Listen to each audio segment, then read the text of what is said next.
Baik teman-teman semua, terdengar suara saya? Terdengar Dengar, teman-teman? Pak. Oke, kita mulai ya. Sudah mulai, Dengar, sudah Pak. jam 5:04. Baik, Assalamualaikum warahmatullahi wabarakatuh. Waalaikumsalam warahmatullahi wabarakatuh. Waalaikumsalam. Ya, baik, alhamdulillah teman-teman ya. Kita masih bisa bertemu kembali. Walaupun saya yakin teman-teman masih ada yang masih ngantuk kali ya. Ya, semoga kita semua selalu diberikan kesehatan, kemudian diberikan keberkahan juga dalam puasa kita pada hari ini. Baik teman-teman semua, memang ada kebijakan dari kampus untuk melaksanakan perkuliahan itu tidak dilakukan dalam waktu yang seharusnya kita gitu ya. Jadi kita mencari waktu yang pas biar tidak mengganggu ibadah kita dalam menjalankan ibadah puasa. Alhamdulillah kita sepakat di hari Senin pagi ya setelah salat subuh. Baik teman-teman semua, sebelum kita mulai perkuliahan pada hari ini, sama-sama kita membaca basmalah terlebih dahulu. Bismillahirrahmanirrahim. Oh ya teman-teman semua, perkuliahan kita ini saya rekam ya di Zoom, kemudian nanti saya masukkan di YouTube. Jadi nanti teman-teman yang mungkin ketinggalan atau mungkin ingin mengulang seperti apa, teman-teman nanti bisa lihat di YouTube. Nanti akan saya share di e-learning perkuliahan. Saya akan share screen dulu ya. Ini sudah lumayan banyak, sudah 34 orang yang ikut.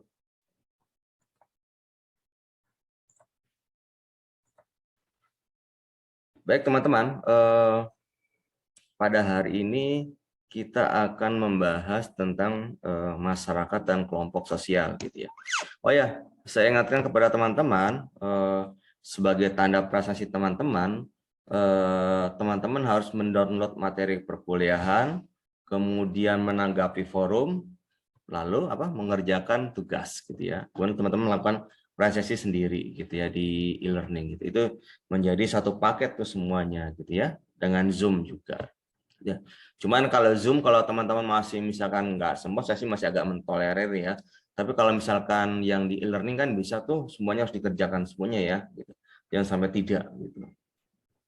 Baik teman-teman semua, hari ini kita akan banyak ngomong tentang masyarakat dan kelompok sosial. Gitu ya. Kita akan bahas satu persatu ya, apa itu masyarakat, apa itu kelompok sosial, karena keduanya saling berkaitan gitu.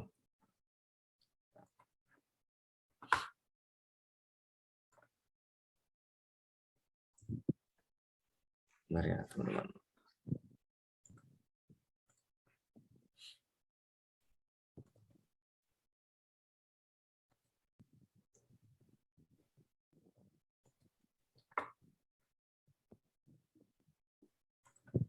Baik, kita lanjutkan ya.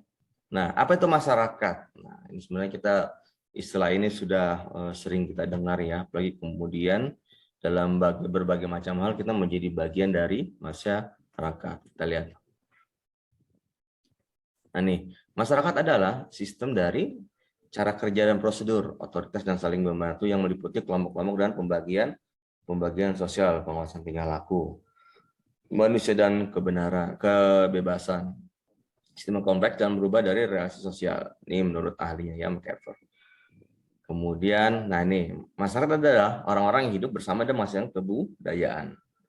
Kemudian masyarakat sebagai suatu struktur yang menderita akibat ketegangan organisasi ataupun perkembangan organisasi karena adanya pertentangan antar kelompok-kelompok yang terpecah-pecah secara ekonomis.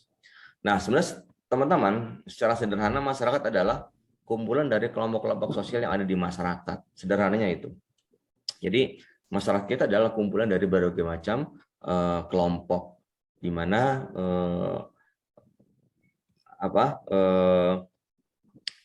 per masyarakat ini itu karena kumpulan dari orang-orang kemudian menghasilkan sebuah kebudayaan gitu.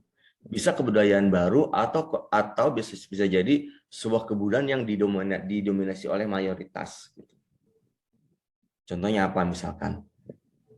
Kalau misalkan orang-orang yang ada di dalam kelompok masyarakat tersebut adalah orang-orang yang berbagai macam dari suku bangsa yang berbeda gitu ya, asal yang berbeda, pasti akan menghasilkan sebuah kebudayaan baru gitu. Kebudayaan lama ada, hanya memang agak tertimpa gitu ya. Ada juga yang memang kemudian, misalnya kayak di Transmigran di Lampung gitu ya, itu kan banyak orang Jawa. Nah itu kebudayaan Jawanya kemudian dibawa ke sana karena mayoritasnya yang transmigran di sana adalah orang-orang Jawa gitu. Itu merubah kebudayaan yang ada di situ. Yang khusus di transmigrannya ya, kayak gitu. Ini kayak gitu. Masalah menghasilkan sebuah kebudayaan baru, menghasilkan etika-etika dan norma-norma yang memang disepakati bersama. Ya. Nah sebenarnya teman-teman, kalau kita lihat masyarakat itu tidak terjadi begitu saja menurut saya, tidak yang seperti kita lihat sekarang, tahu-tahu kita banyak menghasilkan, ada teknologi, kehidupan yang seperti ini enggak, tapi ada memang tahapan-tahapannya gitu. Ada evolusinya gitu ya. Ingat ya teman-teman, ada evolusi, ada revolusi. Evolusi adalah terjadinya perubahan secara melambat. Ada tahap-tahapan. Revolusi terjadi perubahan secara cepat. Kalau revolusi masih ingat kan ya? Kayak zaman kita reformasi kemarin tuh yang menurut Pak Harto, kemudian sistem kita berubah, sistem negara kita itu udah revolusi, perubahan yang begitu cepat gitu. Tapi kalau evolusi perlu waktu lama gitu. Nah, evolusi dari masyarakat apa? Ada dulu masyarakat primitif. Ya. Jadi masyarakat primitif itu adalah masyarakat yang memang sebenarnya belum mengerti bagaimana bahasa lisan dan tulisan. Kalaupun ada itu lebih sederhana. Pola hidupnya berpindah-pindah gitu. Ya, mencari sumber makanan. Karena makanan masih tersedia di alam. Jumlah orangnya pun sedikit gitu. Dulu begitu. Kemudian masuk lagi ke masyarakat agrokultural. Apa tuh masyarakat agrokultural? Karena tadi ya, manusia semakin banyak, kemudian manusia sudah mulai menetap. Mereka tidak bisa lagi mengambil makanan langsung dari alam karena masyarakat sudah banyak ya, banyak diambil. Artinya apa mereka? Mulai bertani. Itulah agrokultural. Masyarakat bertani. Jadi untuk menghasilkan makanan mereka harus menanam terlebih dahulu. Gitu. Masyarakat bertani. Lanjut lagi ke masyarakat tradisional. Polanya sudah mulai berubah. Tatanannya tidak hanya mencari untuk masalah makanan saja. Gitu. Sudah mulai muncul budaya-budaya gitu. Karena urusan makanan sudah selesai ya dengan masyarakat bertani tadi. Muncul budaya-budaya yang memang disepakati disenangi bersama di dalam komunitas masyarakat tersebut gitu. Yang mengiringi kehidupan masyarakat gitu. Budaya masing-masing daerah kan beda ya. Masa panen menjadi masa panen ada budayanya, keseniannya seperti apa, ini apa, kelahiran bayi segala macam sudah muncul kayak gitu. Secara tradisional. Mulailah kemudian dari tradisional ada namanya masyarakat industri. Ini masa industri adalah masa-masa transisi, ada dari masyarakat yang tradisional agrikultural kemudian ke masyarakat yang tadi berpenghasilannya industri tadi yang sudah mulai merangsek di sini. Ada masyarakat transisi di situ. Banyak ya sekarang kalau kita lihat ya, daerah-daerah yang dulu lumbung padi udah mulai banyak dari pabrik-pabrik. Nah, itu banyak masyarakat yang tadinya bertani sudah mulai ada yang berpindah gitu. Malah ada salah satu di daerah di Jawa Barat itu yang tadinya sebagai lumbung padi nasional itu malah sekarang para pekerja petani di situ malah kebanyakan bukan orang situ asli gitu. Karena orang situ asli banyak kerja di pabrik ternyata gitu. Nah, seperti itu. Ada transisi seperti itu. Industri masuk ke masyarakat modern yang sekarang ini. Ciri masyarakat modern apa?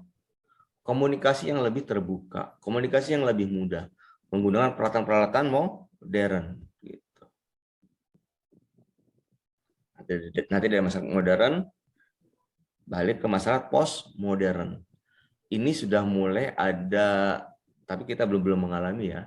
Ada semacam kejenuhan tersendiri terhadap modernisasi gitu. Kenapa? Banyak yang menganggap modernisasi itu semakin meniadakan istilahnya ya yang enak, meniadakan peran manusia gitu. Jadi seolah-olah manusia itu pernah tergantikan oleh robot, oleh industri segala macam gitu. Dan ini nanti masalah sudah mulai seperti itu, nanti akan balik ke sisi manusia. Jadi banyak manusia yang lebih banyak menentukan ketimbang robot. Jadi kalaupun ada mesin modern segala macam itu hanya membantu pekerjaan manusia. Sebenarnya revolusi 5 yang sekarang banyak digembar-gemborkan, itu sebenarnya banyak mengacu ke situ, gitu ya. Karena nanti begitu. Jadi industri yang ada nanti akan membantu kehidupan manusia. Kalau teman-teman pernah baca videonya tentang industri 5.0 akan terlihat orang mulai mengatur surat tidak menggunakan orang kan ya, tapi ini pertanian juga untuk membantu manusia, membajak dengan tenaga robot. Tapi semuanya untuk membantu manusia, tetap manusia yang menentukan. Nanti akan kita bahas selanjutnya ya di bagian tersendiri. Baik, selanjutnya ada beberapa tipe masyarakat. Ada di mana masyarakat majemuk. Masyarakat majemuk adalah tadi sebenarnya dari berbagai macam ini ya, dari berbagai macam latar belakang, dari berbagai macam budaya yang berbeda, orang yang berbeda, asal yang berbeda, hingga membentuk masyarakat. Pastinya ya, kalau dalam masyarakat majemuk itu ada yang mayoritas dan masyarakat yang minoritas. Mayoritas bisa saja dari pribumi aslinya di situ ya, minoritas yang pendatang. Tapi bisa saja karena masyarakat pribuminya semakin sedikit, dia menjadi minoritas, mayoritasnya menjadi kaum pendatang, bisa saja. Dan kalau sudah begitu, biasanya budaya akan dikuasai oleh si mayoritas. Ada lagi tipe masyarakat primordialisme. Nah ini, primordialisme itu sebenarnya berkaitan dengan, kalau zaman dulu tuh yang ada kerajaan-kerajaan gitu ya. Ya mungkin di beberapa daerah tertentu di tempat kita Jawa ada ya yang masih mengagungkan nilai keturunan darah biru segala macam ya gitu. Kalau menikah tidak boleh sama orang biasa, yang harus sama dengan mereka, keturunan ningratnya misalkan gitu. Itu primordialisme. Ada sikap keistimewaan tertentu pada golongan massa tertentu yang dianggap lebih istimewa, lebih unggul gitu ya. Masyarakat ningrat, masyarakat kaum biasa, rakyat biasa kayak gitu. Ada lagi masyarakat etnosentrisme.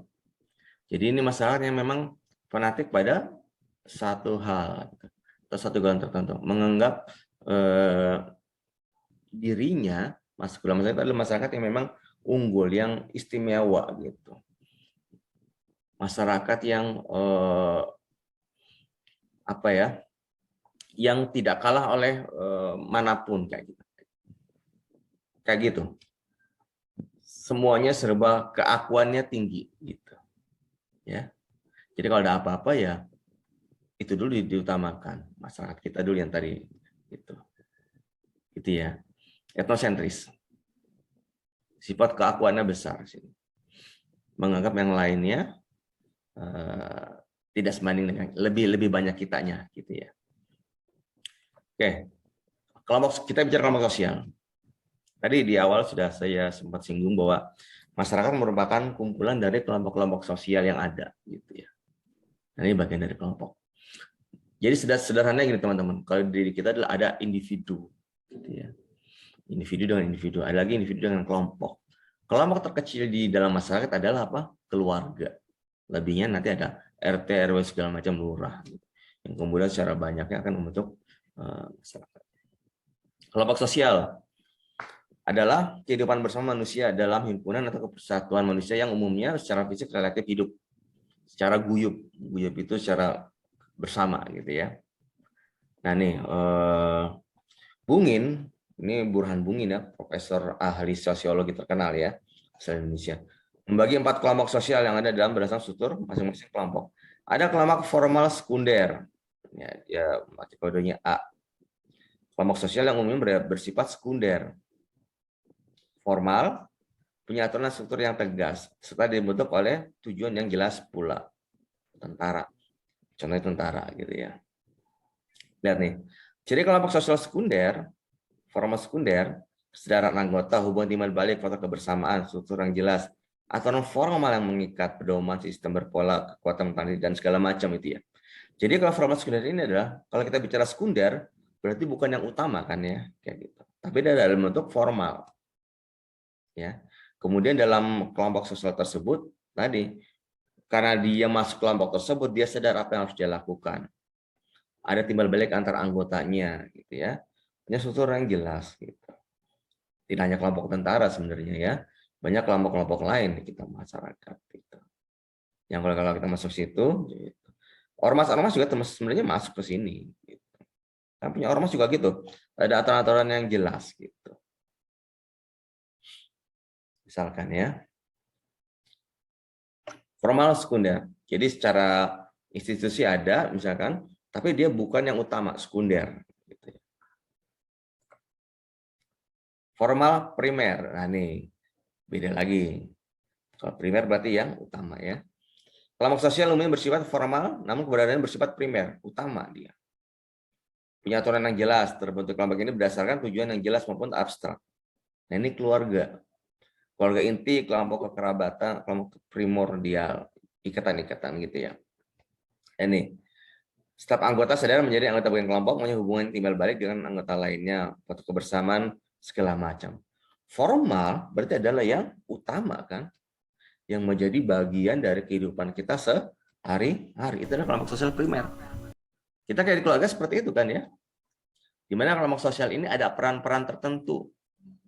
Ada berperan menjadi ayah, berperan menjadi ibu, berperan menjadi anak gitu.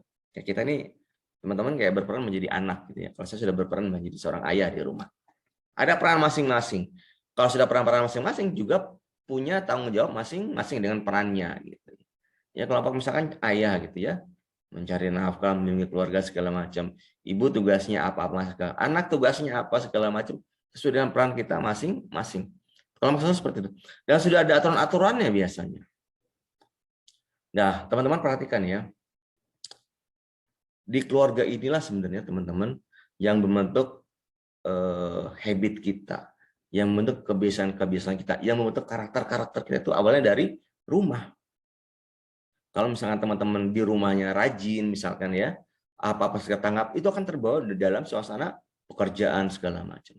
Tapi kalau di rumahnya teman-teman misalkan sikapnya misalkan begitu ya, agak tertutup misalkan apa, nanti akan terbawa juga di dalam masyarakat. Kebetulan karakter pertama diri kita, identitas itu dari keluarga. Berdasarkan kebiasaan-kebiasaan yang ada kita lakukan di dalam keluarga. Dan ini hati-hati teman-teman. Ya. Jadi memperbaiki diri sebenarnya dari kecil dulu, dari keluarga dulu gitu. Sebagai kelompok sosial terkecil. Makanya disebut formal primer. Kenapa disebut formal? Tadi, sebenarnya kita punya peraturan-peraturannya, ada strukturnya juga yang jelas, ayah, ibu, anak gitu ya. Ada lagi kelompok informal sekunder. Informal berarti tidak resmi, tidak formal gitu ya. Sekunder berarti bukan yang utama, yang pakainya C. Kelompok sosial umumnya informal, tuh kan? Berkebadan bersifat sekunder, artinya bukan yang utama. Gitu. Kelompok persahabatan, anak muda, geng. Nah teman-teman tuh yang punya apa? Bestie gitu. Sebenarnya persahabatan gitu ya. Kelompok anak muda, geng. Gitu. Ya. Kenapa sebutannya bestie ya? Bestie itu kan. Teman-teman baca di kamusnya deh. Gitu ya. Pasti bedanya, artinya beda deh. Oke. Kelompok sosial ini bersifat tidak mengikat ya. Tidak memiliki aturan struktur yang jelas, dibentuk berdasarkan kepentingan sesaat dan punya tujuan yang kurang jelas. Emang iya gitu ya. Dulu kita punya geng kan di sekolahan, gitu. Suka nongkrong bareng, suka apa gitu. Tapi begitu sekolahnya lulus ya udah bubar juga gitu. Tidak punya aturan yang harus gimana enggak gitu. Yang ada ya udah yang berjalan aja. Gitu. Tidak ada harus yang seperti apa enggak. Sejauh dulu begitu ya. Punya geng-geng gitu kan. Gitu. Informal sebenarnya artinya ini bukan yang utama. Informal berarti tadi kan berarti beradanya bersifat apa ya tadi tidak resmi tadi tidak punya struktur yang jelas gitu ya. Baik, yang keempat kelompok informal primer. Nah, ini walaupun informal tidak resmi tapi bersifat primer menjadi penting gitu ya, lebih utama. Kelompok sosial berdasar akibat meleburnya sifat-sifat kelompok sosial primer, formal primer. Karena adanya pembentukan sifat-sifat di luar kelompok formal primer. Maksudnya apa seperti ini? Dalam konteks informal primer itu banyak didasarkan pada asal kita gitu ya. Dari mana yang kemudian ketemu di daerah mana gitu ya. Ini contohnya kan gitu. Kelompok di perantauan yang berasal dari daerah yang sama gitu. Kayak daerah saya nih saya tinggal di Bogor gitu, misalkan orang Sunda gitu ya, banyak kan sebenarnya. Tapi banyak di sini kelompok-kelompok misalkan, dan itu bersifat kuat ya informal primernya. Kelompok arisan dari Gunung Kidul gitu. Wah, ini orangnya loyal-loyal gitu. Mereka bikin perkumpulan itu, orang khusus Gunung Kidul, ada arisannya, ada kegiatannya. Bahkan mereka sampai membantu di daerah sana, di daerah Gunung Kidulnya gitu. Ada lagi yang Cilacap gitu. Jadi perdaerahan gitu. Dan mereka di sana punya ikatan kuat gitu. Kalau misalkan di mereka ada ekonominya yang lemah, dibantu sama teman-temannya, anggota-anggota yang lain gitu. Kayak gitu. Jadi ada apa ya? Mungkin karena mereka punya apa ya? Punya suatu hal yang sama, dari daerah yang sama, kemudian merantau di tempat yang sama gitu. Kemudian di masing. Nah, jadi ada rasa kepedulian yang besar. Nah itu teman-teman, kelompok sosial. Tadi kita sedikit. Oke, saya stop sekarang dulu ya. Baik teman-teman, sebelum saya buka pertanyaan, saya minta teman-teman ditampilkan dulu wajahnya ya. Saya mau screenshot dulu gitu. Yang masih ngantuk cuci muka dulu ya. Oke ya, saya ambil screenshot dulu ya. Ya, ditampilkan wajah ganteng dan cantiknya. Oke ya. 1, 2, 3. Bentar, Pak. Hah? Oke, saya save dulu ini yang pertama. Ini ada 3 halaman nih teman-teman. Nanti saya simpan dulu semua ya.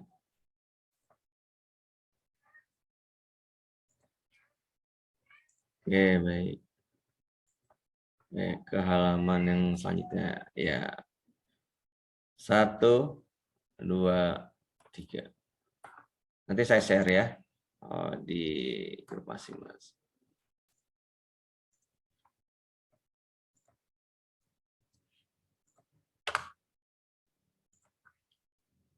Baik, yang kelompok yang terakhir ada 3 halaman. Oke. 1. Tampilin lagi wajahnya teman-teman. Ini ada yang pada nutup. 1, 2, 3. Oke.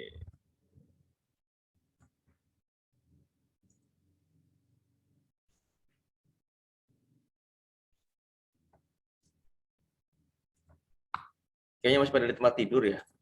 Masih pada di kamar-kamar ya. Iya, Pak, pada ngantuk, Pak. Iya, Pak, di kamar. Oke, teman-teman. Ada yang ditanyakan nggak dari materi ini? Gitu. Yang penting ini. Saya, Pak. Kenapa? Tanya Bang. Kan tujuan sosiologi ini kan untuk meningkatkan daya dan kemampuan manusia dalam menyesuaikan diri dengan lingkungan hidupnya ya, Pak ya? Betul, salah satunya itu. Tujuan ini bisa dicapai itu dengan cara apa sih, Pak? Nah, banyak teman-teman ya. Bagaimana cara kita bisa berinteraksi dengan orang lain gitu.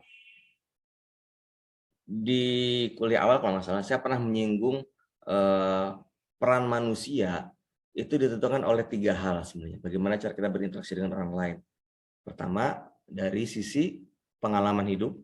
Artinya kalau kita banyak berorganisasi segala macam. Yang keduanya pendidikan.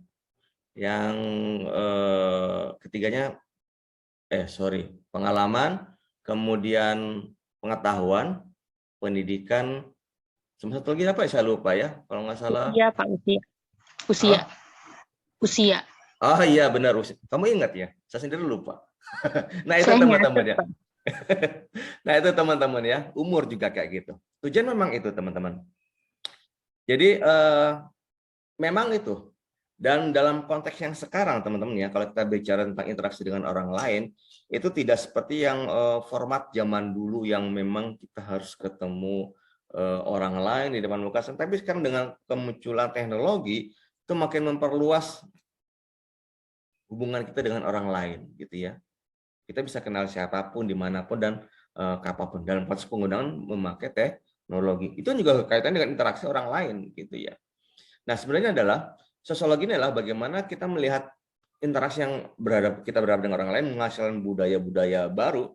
Ini tanpa kita sadari ya, budaya yang di kita sudah mulai dimasuki dengan budaya-budaya baru yang sebelumnya mungkin kita tidak mengenal atau baru mengenal sedikit dengan kesadaran neologi kayak gitu. Nah, bagaimana kita bisa menyesuaikan diri dengan hal tersebut? Kaitan dengan itu sebenarnya sosiologi ya. Kemudian bagaimana kita bisa menempatkan diri dengan baik. Gitu. Teman-teman perhatikan deh, teman-teman yang mungkin saat ini cuma lulusan SD, mungkin punya teman lulusan SD, dibandingkan dengan teman-teman yang sekarang lagi kuliah. Ketika dia berhadapan dengan orang baru atau orang yang lebih punya pangkat atau segala macam, pasti berbeda deh dari cara berbicaranya, dari bahasa tubuhnya segala macam, kan kayak gitu. Itu yang kemudian ini yang menjadi tujuan sosiologi gitu. Bagaimana kita bisa menyesuaikan diri dengan orang lain dengan baik. Gitu ya. Nanti bahasan sebenarnya panjang gitu ya, karena kalau kita kupas per materi-materi apalagi nanti lebih secara detailnya. Gitu, Aldi. Sederhananya gitu ya. Siap, Pak. Oke, Terima teman-teman. kasih. Ya, ada yang lain nggak, teman-teman? Saya Pak. Iya, silakan Damar. Iya, Assalamualaikum warahmatullahi wabarakatuh. Selamat Waalaikumsalam pagi. warahmatullahi wabarakatuh. Salam. Ya, jadi gini Pak, kan tadi tipe masyarakat itu kan ada 3 ya Pak, secara garis besar atau umum. Ada majemuk, primordialisme, etnosentris. Yang dimana kalau majemuk itu kan berarti heterogen ya Pak, Betul. beragam. Nah, yang menjadi pertanyaan saya adalah untuk primordialisme dan etnosentrisme. Dua hal ini kan kurang lebih itu sama ya Pak. Betul. Ini bisa jadi jebakan buat kita dalam membedakannya. Nah, kalau menurut Bapak yang menjadi perbedaan khas gitu antara primordialisme dengan etnosentrisme itu apa ya Pak?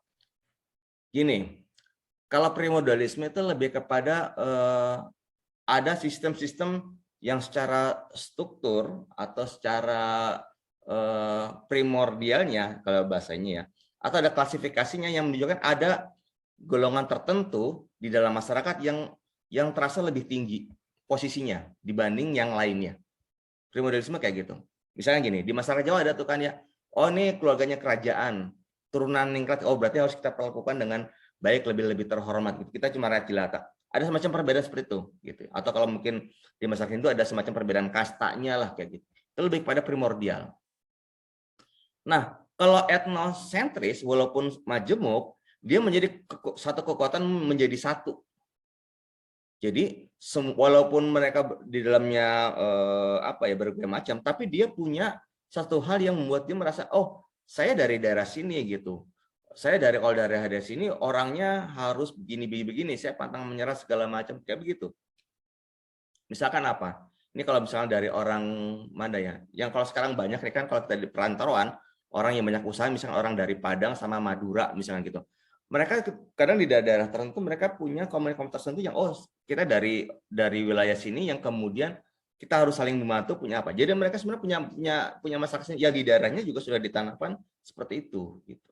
Jadi lebih kepada identitas masyarakat kalau etnosentris itu berdasarkan ini kekuatan kita. Ada fanatis kalau misalnya masyarakat kita sendiri biasanya orangnya lebih unggul, lebih apa kayak gitu. Jadi beda ya. Jadi kalau etnosentris dari primordial itu lebih kepada ada sistem penggolongan, struktur berdasarkan ada golongan yang dianggap berasa lebih. Kalau tadi etnosentris itu lebih kepada karakter kita, identitas. Kalau misalnya diri kita semuanya lebih kuat, jadi menyatu semuanya. Jadi merasa lebih dibandingkan masyarakat lain misalkan, kayak gitu ya. Jadi kalau primordial ada di dalam struktur secara internalnya ada semacam tadi tingkatan-tingkatannya. Kalau yang etno itu karena kita merasa lebih kuat, lebih unggul, dia merasa berbeda dengan masyarakat yang lain yang mungkin dianggapnya mungkin tidak seunggul kita. Agak begitu. Gitu ya, Damar. Berarti primor itu kurang lebih berhubungan dengan kasta ya, Pak ya? Bisa. Untuk etno itu etno berarti kepada identitas individu ya, Pak? Ya, betul. Identitas masyarakat tersebut. Baik, Pak. Terima kasih, Pak, atas jawabannya. Oke, baik teman-teman. Ini karena saya yakin teman-teman juga akan bekerja setelah ini. Saya juga nggak akan lama-lama juga gitu ya. Waktu Zoom meetingnya ini saya sengaja set yang 45 menit yang gratisan. Ini waktunya sudah sebentar lagi habis, sekitar 5 menit lagi habis. Oke teman-teman, itu aja yang bisa saya sampaikan. Semoga kita semua selalu dalam keadaan sehat. kalaupun nanti masih ada hal yang mungkin Amin. masih yang harus ditanyakan segala macam, silakan kirim di grup atau di WA grup boleh, atau di grupnya e-learning yang itu juga bisa ya.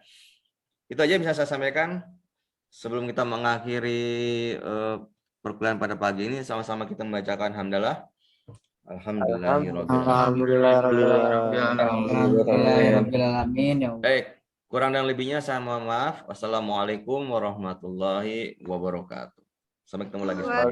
Waalaikumsalam warahmatullahi wabarakatuh. Sampai ketemu lagi, Pak. Ya, Terima kasih. sama-sama.